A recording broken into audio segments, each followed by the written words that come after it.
Assalamualaikum warahmatullahi wabarakatuh. Di sini kami dari kelompok 10, saya sendiri dengan Indra Mahendra, kemudian ada teman saya Muhammad Nurul Hasan Ibrahim Mufid dan Farel Kandin Ardiminata. Di sini kami sebagai kelompok 10 akan mempresentasikan tugas satu statistika, yaitu membuat histogram dan box plot. Bagian pertama yaitu box plot yang akan dijelaskan oleh Farel Kandin Ardiwinata. Baik, terima kasih Indro Mahendra. Di sini saya akan menjelaskan tentang apa itu box plot. Jadi, box plot merupakan ringkasan distribusi sampel yang disajikan secara grafis yang bisa menggambarkan bentuk distribusi data. Jadi, intinya box plot ini merupakan sebuah wadah grafik yang dapat memudahkan kita untuk melihat dan juga menganalisis sebuah data. Nah, di dalam box plot ini kita bisa melihat lokasi pemusatan yang diwakili oleh nilai median, bentuk sebaran data simetrik, positif atau negatif. Ditunjukkan oleh letak median dalam kotak. Letak median lebih dekat ke K1 mencirikan suatu sebaran dengan kemiringan positif. Dan kemiringan negatif terjadi bila posisi median lebih dekat ke K3.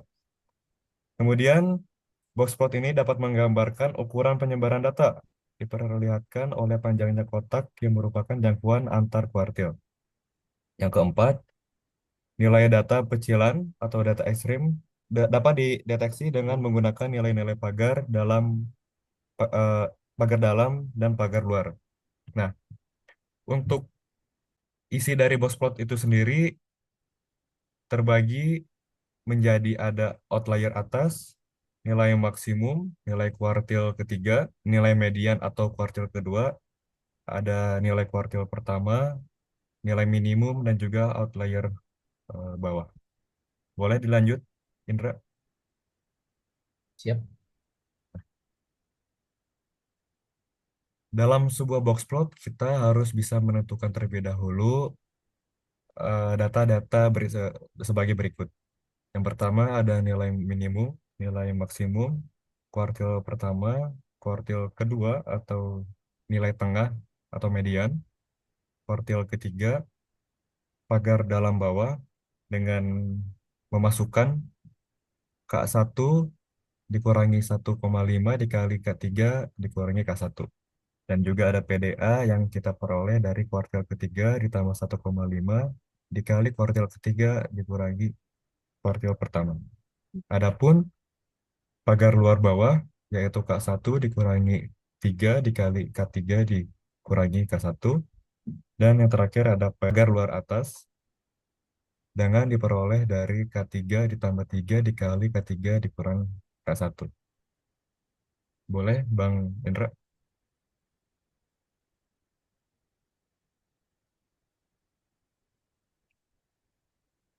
Nah, ini gambaran box plot dari data death rate yang ada di Excel.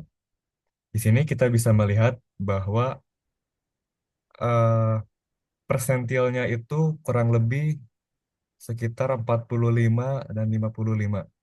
Dan nilai median yang ada di antara keduanya. Nah, di sini kita dapat melihat ada pencilan atau outliers di atas nilai maksimum, di luar pagar atas ya. Nah, pencilan jauh di luar rentang pagar dalam bawah atau PDB dan pagar dalam atas di dalam PDB. Dalam hal ini, setiap nilai yang lebih kecil dari -2 atau yang tadi kita sudah hitung dari pagar dalam bawah atau lebih besar dari PDA, pagar dalam atas, yaitu 20 dianggap sebagai pencilan jauh. Dan di sini ada juga pencilan yang sangat jauh atau extreme outlier. Pencilan sangat jauh berada di luar rentang pagar luar bawah dan pagar luar atas. Dalam kasus ini, setiap nilai yang lebih kecil dari -10, pagar luar bawah atau lebih besar dari 22, pagar luar atas dianggap sebagai pencilan sangat jauh.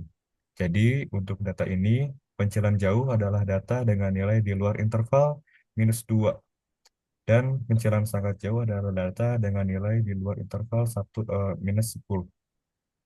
Terima kasih. Dapat dilanjutkan oleh rekan saya, Ibrahimovic.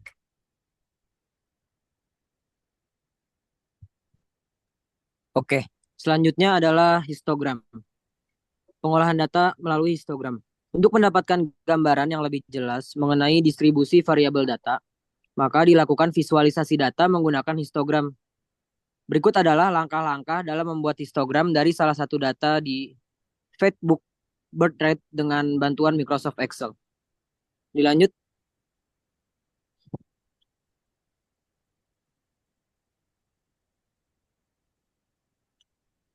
Yang pertama itu kita harus menyiapkan data.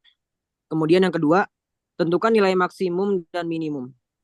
Di Microsoft Excel, kita dapat menentukan nilai maksimum dengan rumus max dalam kurung range awal data, kemudian range akhir data, dan nilai minimum dengan rumus min range awal data dan range akhir data.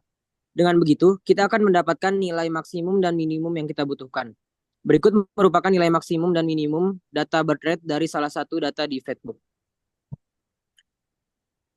Dilanjut. Selanjutnya kita menentukan nilai range, jumlah, dan lebar bin. Pertama, hitung nilai range. Kita dapat menghitung nilai range dengan cara R sama dengan nilai max dan nilai min. Nilai range dari data birth rate adalah 40,16. Kemudian yang keempat, tentukan jumlah bin yang kita butuhkan. Jumlah bin adalah banyak data yang kita ingin konversi ke dalam bentuk histogram. Kemudian yang kelima, tentukan lebar bin. Untuk menentukan lebar bin, kita bisa menggunakan cara range slash jumlah bin. Berikut visualisasi dari data birth rate. Jumlah bin 10, lebar bin 4016. Yang keenam, kita menentukan nilai bin. Untuk menentukan nilai bin, kita dapat menggunakan cara nilai minimum plus bin ke N dikali lebar bin.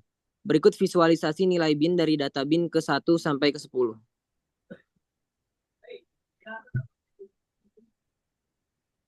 Yang terakhir, kita membuat histogram. Caranya adalah kita klik data, kemudian data analisis. Histogram inputkan data di input range dan range tabel batas atas kelas ke bin range.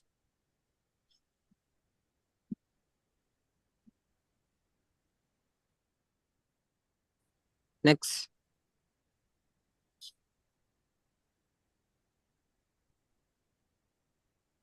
Dengan menggunakan beberapa cara di atas, didapatkan histogram dari data birth rate adalah sebagai berikut.